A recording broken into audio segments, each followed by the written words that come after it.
Hi, I'm John Sutter. I'm the environment reporter at the Oklahoman. I'm here in the Central Park neighborhood today with Parleir. Alan's going to teach us a little bit about composting. So to start out, tell us a little bit about what composting is and what the benefits are. Sure. A lot of people throw a lot of stuff away that instead of filling up a landfill could be used to help improve their gardens.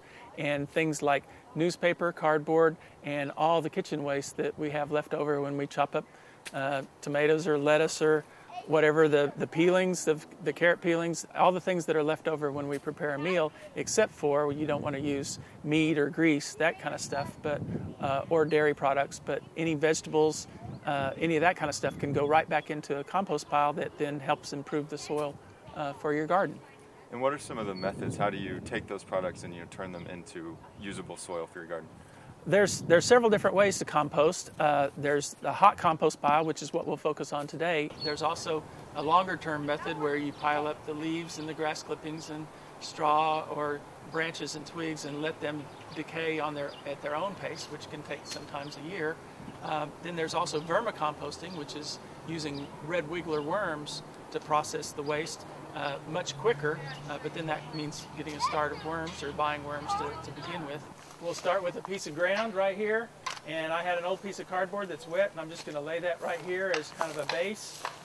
And here we have some newspaper that we saved and had the kids shred into small pieces, and they're wet. They're wet right now. They sprayed water on them because everything needs to be wet. I'm just going to put a few newspaper clippings down here.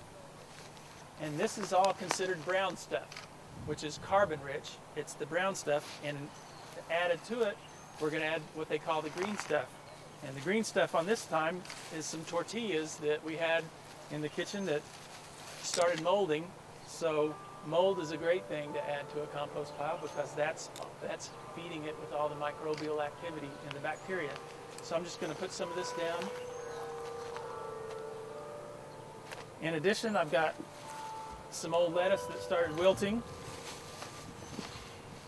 some Swiss chard that started wilting, some more lettuce, and I've kind of made a layer of brown stuff and then a layer of the green stuff, which is the food from your kitchen.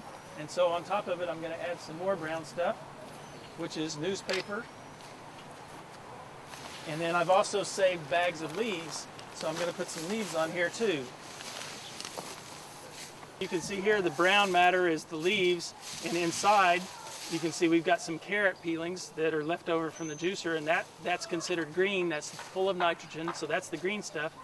And then there's newspaper, which is also considered brown stuff. There's a rotten apple, that's considered green.